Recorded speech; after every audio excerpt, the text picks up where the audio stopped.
Sir क्या कहेंगे आप?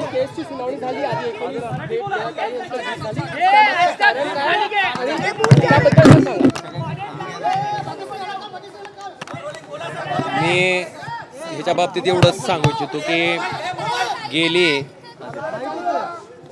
20 वर्ष आणि 13 दिवसापासून आम्ही ह्या निकालाची प्रतीक्षा करतोय. जी न्यायालयीन लढाई आहे, दोन्ही कुटुंबांनी त्या ठिकाणी संविधानाच्या मार्गानं, न्यायाच्या मार्गानं आम्ही त्या ठिकाणी ही लढाई लढतोय. आज निकालासाठी मान्य कोर्टानं या ठिकाणी आजची तारीख दिली होती आणि निकाल देण्याच्या बाबतीत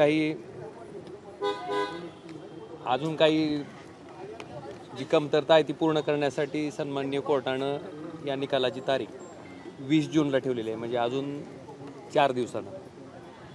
अपेक्षा इतकीच आहे की आमच्या दोन्ही कुटुंबांनी ही 20 वर्ष 13 दिवस अविरतपणे संघर्ष केला आहे आणि सन्माननीय न्यायालयाकडनं न्याय मिळावा एवढीच अपेक्षा आहे.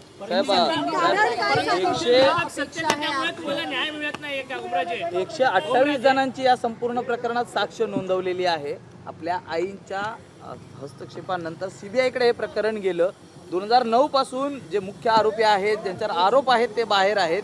का नेमकं असं होत आहे आणि सत्ताधारी पक्षात असल्यामुळे ह्या सगळ्या गोष्टी होत आहेत का? निश्चितपणे मला पण आपल्याला एवढं सांगायचं आहे की सामान्य माणसाला न्याय घेण्यासाठी प्रचंड संघर्ष करावा लागतो. माझी क्षमता होती म्हणून मी हायकोर्टात रीट दाखल करू शकलो. त्या रीटच्या आधारे ही केस सीबीआयकडे गेली आणि केस सीबीआयकडे गेल्याच्या नंतर सीबीआयच्या माध्यमातून ह्याच्यामध्ये पुढचा तपास झाला आणि सगळे आरोपी त्या ठिकाणी समोर आले. त्यामुळे निश्चित सामान्य माणसाला न्याय घेणं फार दुरापास्त आहे आणि कठीण आहे.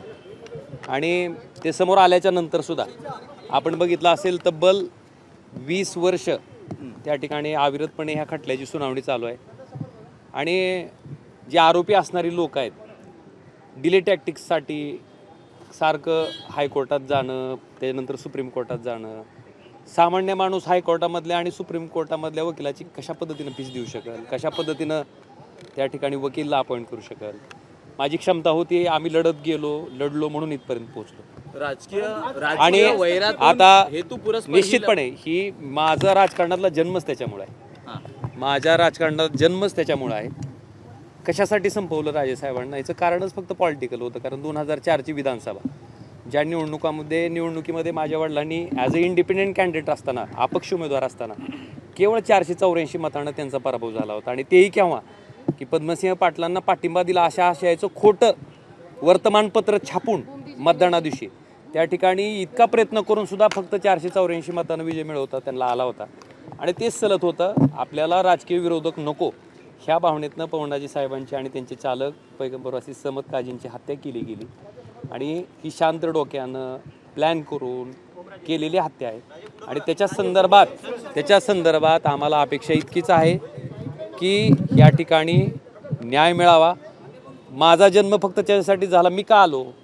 मला दाखवून द्यायचं होतं की अशा पद्धतीनं एखाद्या माणसाचा खून केल्याच्या नंतर तुमचा राजकीय विरोधक संपत नसतो, तो विरोधक त्या ठिकाणी तयार होत असतो. मला वाटतं त्या जिद्दीनं मला इथपर्यंत पोहोचवलं आहे. आणि मायबाप धाराशिव लोकसभा मतदारसंघातील ती जनता आहे त्या सगळ्यांनी मला अगदी तळहातातल्या फोडाप्रमाणे इथपर्यंत पोहोचवलं आहे. माझ्या पाठीमागे उभा राहिले. आता माझ्या आयुष्यातला सगळ्यात मोठा क्षण कुठला असेल तर ज्याच्यासाठी आमचा सगळा परिवार जगतोय, झगडतोय, तो माझे वडील कैलासवासी पवनराजे निंबाळकर साहेब आणि पैगंबरवासी समद काजी यांच्या हत्येचा जो निकाल आहे तो आमच्यासाठी, आमच्या कुटुंबासाठी अतिशय महत्त्वाचा आहे. आणि निश्चितपणे अपेक्षा आहे की न्यायदेवता निश्चितपणे न्याय करेल. राजेसाहेब, या संपूर्ण कार्यकाळामध्ये उद्धव ठाकरे असतील, बाळासाहेब ठाकरे असतील, हे तुमच्या मागे उभे राहिलेले होते. मला आता कुणाबद्दल काही बोलायचं नाही. माझ्या डोक्यात फक्त एकच विषय आहे की ह्या केसचा निकाल लवकरात लवकर लागावा. आज तारीख मला वाटतं आज अपेक्षा होती निकालाची, फक्त 4 दिवस पुढे गेले. 20 तारखेला निकाल लागेल ही अपेक्षा आहे.